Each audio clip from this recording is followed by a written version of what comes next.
আসসালামু আলাইকুম dear friends, again welcome back to my Apple merchandising channel. আমি আপনাদের সঙ্গে অনেকটা ভিডিওতে আলোচনা করেছিলাম যে আমি টপিকসগুলো নিয়ে ইন্ডিভিজুয়াল আলোচনা করব।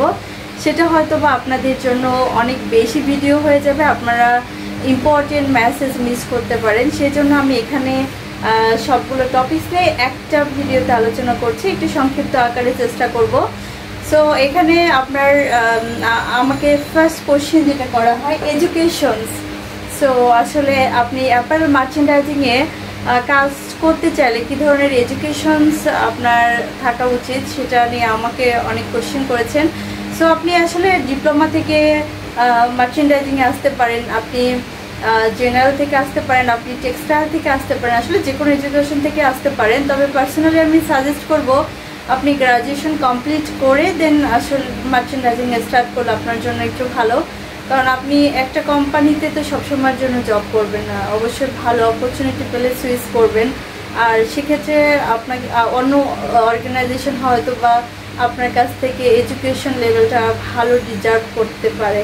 সো গ্রাজুয়েশনটা কমপ্লিট করে স্টার্ট করলে ওটা আপনার ক্যারিয়ার বা আপনার সব কিছুর জন্য অনেক বেশি ভালো। আর আপনি এখানে আরেকটা পয়েন্ট আছে, হাউ ক্যান স্টার্ট, আপনি কীভাবে মার্চেন্ডাইজিং স্টার্ট করতে পারেন। সো মার্চেন্ডাইজিং স্টার্ট করতে গেলে আপনি কয়েকটা ওয়েতে করতে পারেন। ফার্স্ট অফ অল, আপনার যদি কোনো জানা রিলেটিভস থাকে, দ্যাট মিন আপনার যদি নোন কোনো পার্সন যারা অলরেডি মার্চেন্ডাইজিং করছে তাদের টাউচে থাকতে পারেন, আপনি রেফারেন্সে স্টার্ট করতে পারেন।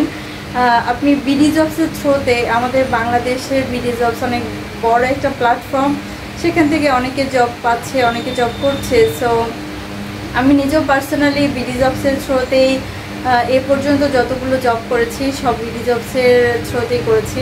সো আমি আপনাদেরকে সাজেস্ট করব সুন্দর একটা সিভি ক্রিয়েট করে আপনারা বিডি জবসে এভরিডে টাচে থেকে আপনারা সেখানে অ্যাপ্লাই করতে পারেন, পাশাপাশি আপনারা রেফারেন্সটা ট্রাই করতে পারেন।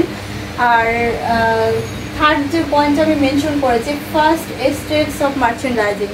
মার্চেন্ডাইজিংয়ের আসলে ফার্স্ট স্টেপসটা কি, আপনি মার্চেন্ডাইজিং যখন স্টার্ট করবেন আপনার প্রথম স্টেপসটাই হবে অ্যাজ এ ট্রেনি মার্চেন্ডাইজার হিসেবে কাজে স্টার্ট করা, যেটা আপনাকে শিখতে হবে, জানতে হবে। হয়তো বা আপনাকে কোনো একজন অ্যাসিস্ট্যান্ট মার্চেন্ডাইজারের আন্ডারে বা মার্চেন্ডাইজারের আন্ডারে দিবে, দেন হচ্ছে যে তার কাছ থেকে আপনি অ্যাজ এ ট্রেনিং হিসেবে কাজ শিখতে পারেন। সে যেভাবে আপনাকে গাইড করে সেভাবে আপনাকে কাজ করতে হবে।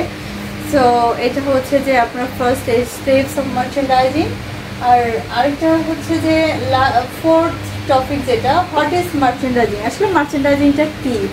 মার্চেন্ডাইজিং কাজটা হচ্ছে যে কাইন্ড অফ মিডিয়া বা ভায়া হয়ে আপনাকে কাজ করতে হবে।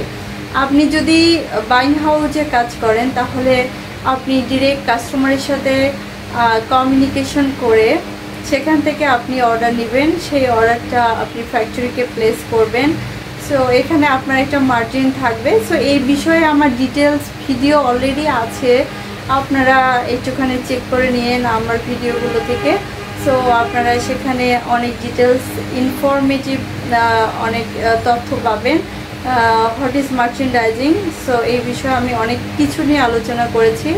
এরপরেও যদি আপনাদের কোনো বিষয় জানার থাকে তাহলে আমাকে কমেন্টস করে জানাবেন, ডেফিনেটলি আমি আবারও এক্সপ্লেইন করব, আমার কোনো প্রবলেম নেই। So merchandising work, so merchandising ওয়ার্কটা আসলে কি বা কী ধরনের কাজ মার্চেন্ডাইজারকে করতে হয়, সো এটারও আমার ডিটেলস ভিডিও আছে অলরেডি দেওয়া, আপনারা সেখান থেকে দেখে নেবেন। আর আমি এখানে জাস্ট সংক্ষেপে একটু বলে দিচ্ছি, সেটা হচ্ছে যে যখন আপনি কাস্টমারের কাছ থেকে একটা অর্ডার নেবেন, ডেফিনেটলি সেটার বিহাইন্ডে আপনাকে কিছু কাজ করতে হবে। সেটা যদি হচ্ছে যে কাস্টমার আপনার অলরেডি বা আপনার সাথে কাজ করে হ্যাবিচুয়েট হয়ে থাকে, তাহলে সে হয়তো আপনাকে একটা প্রোডাক্ট পাঠিয়ে দিবে, ওটার উপর আপনি কস্টিং করে দেন আপনি তার কাছ থেকে অর্ডার নেবেন। আর যদি সে আপনার নতুন কাস্টমার হয় তাহলে হয়তো বা তার জন্য আপনাকে কিছু ডেভেলপমেন্ট করতে হবে, লাইক কিছু স্যাম্পল আপনাকে দিতে হবে, অফার করতে হবে, বা সে যে অনুযায়ী আপনার কাছে স্যাম্পল চাবে সেই অনুযায়ী আপনাকে মেক করতে হবে বা ডিজাইন সাজেস্ট করতে হবে। সেভাবেই আপনি হচ্ছে যে আপনার কাজগুলো করবেন, দেন আপনি ফ্যাক্টরিকে প্লেস করবেন। সো সো করার পর ফ্যাক্টরি সেটা ধরে তাদের কাজগুলো করবে। আর আপনি যদি ফ্যাক্টরি মার্চেন্ডাইজার হয়ে থাকেন তাহলে তো সেখানে আপনার হিউজ ওয়ার্ক।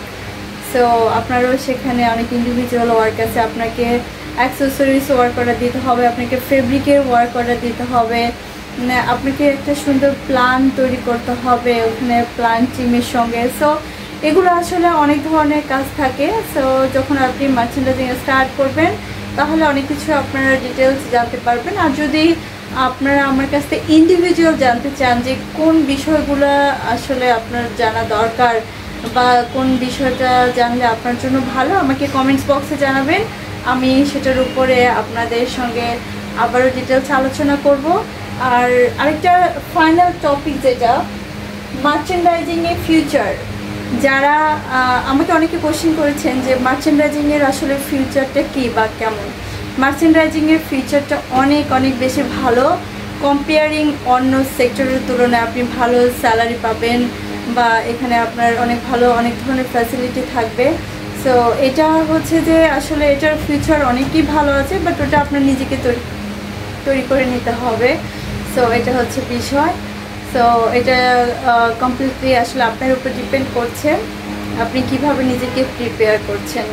সো এটা হচ্ছে যে আজকের টপিক আমার। আর আমার কাছে আরও অনেক ডিটেলস কোশ্চিন আছে যেগুলো নিয়ে আমি অন বাই ওয়ান আপনাদের সঙ্গে আলোচনা করবো। আজকে এই পর্যন্তই। ভালো থাকবেন, সুস্থ থাকবেন। আর নতুন ভিডিও পেতে গেলে অবশ্যই আমার চ্যানেলকে সাবস্ক্রাইব করে আমার সঙ্গে থাকবেন। ভালো থাকবেন, চাচা, আল্লাহ হাফেজ।